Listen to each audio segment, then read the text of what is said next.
الحمدللہ والصلاۃ والسلام علی رسول اللہ وبعد۔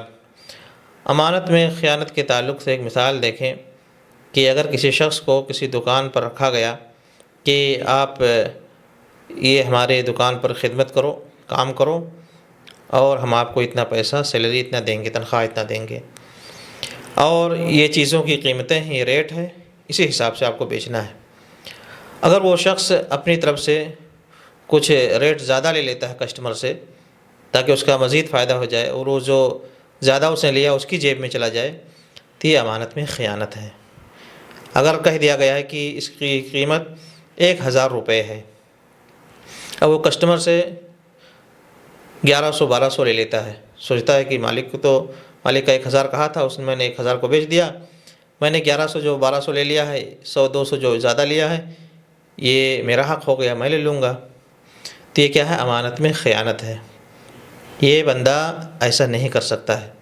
اگر اس نے زیادہ کیا ہے تو وہ بھی زیادہ بھی مالک ہی کا ہے، زیادہ بھی کیا ہے؟ مالک ہی کی ہے، الا یہ کہ مالک سے کہے کہ دیکھو میں نے اس کو 1100-1200 میں بیچ دیا ہے، آپ نے 1000 کہا تھا، تو مالک کہے کہ چلو جو زیادہ آپ نے ریٹ لے لیا ہے 100-200 میں آپ کو دے دیتا ہوں، آپ لے لو، تب وہ اس کا ہو سکتا ہے، تب وہ اس کا ہو جائے گا۔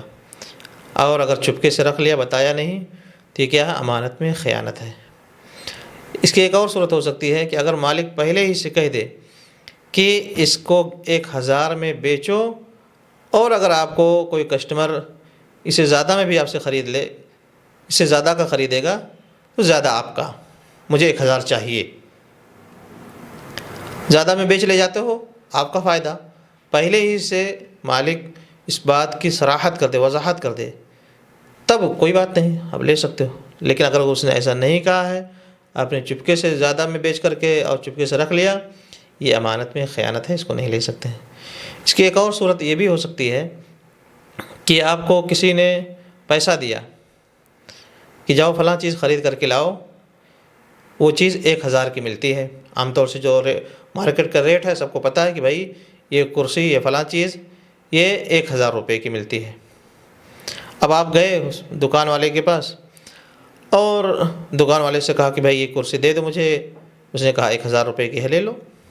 تو آپ نے سفارش کی، اس کو سمجھایا بجھایا، اور یہ کہ اس سے بات کی کہ بھائی تھوڑا سا کم کر دو، تھوڑا خیال رکھو، ہیں اس طرح کی کچھ باتیں آپ نے اس سے کی، اس نے آپ کو 950 میں بیچ دیا یا 990 لیا، کچھ بھی، اگر اس نے 1000 سے کم کر دیا، تو جو اس نے کم کر دیا ہے 10 روپیہ جو آپ کا بچ گیا ہے، وہ آپ کا نہیں ہے، وہ مالک کا بچا ہے۔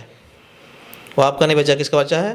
مالک کا بچا۔ یہ نہ سمجھیں کہ اس نے مجھے 1000 روپیہ دیا تھا خریدنے کے لیے، میں نے 1000 کی چیز 1000 میں خریدا، اور میری کوشش سے اس نے تھوڑا سا کم کر دیا، تو میری کوشش ہے، اس وجہ سے یہ 50 روپیہ جو بچ گیا ہے، 10 روپیہ جو بچ گیا ہے، یہ میرا ہے۔ وہ بھی مالک ہی کا بچا ہے۔ آپ کو مالک کو بتانا پڑے گا جس نے آپ کو پیسہ دیا تھا خریدنے کے لیے کہ دیکھو آپ نے 1000 دیا تھا، میں نے 9.5 میں خرید لیا، اس سے بہت کہا ہوا، اس نے کہا کہ یار کوئی بات نہیں، چل جائے گا، اتنا بھی 9.5 پہ مان گیا وہ، تو 50 روپے بچ گئے ہیں۔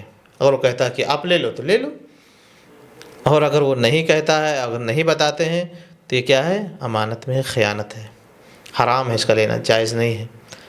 تو ان سب چیزوں کا خیال رکھنا چاہیے۔ اللہ رب العالمین برکت دینے والے، روزی میں، رزق میں برکت کون دیں گے؟ اللہ رب العالمین دیں گے۔ جب ہم امانت داری کو پکڑیں گے اور اس پر مضبوطی سے جمیں گے، اللہ رب العالمین ہمارے اعمال کو دیکھ رہے ہیں، رزق میں اور چیزوں میں برکتیں رب العالمین عطا فرما دیں گے۔ ٹھیک ہے، تو اس کو خیال میں رکھیں۔ اللہ تعالیٰ اس کی توفیق عنایت فرمائے، آمین۔ صلی اللہ علیہ وسلم نبینا محمد۔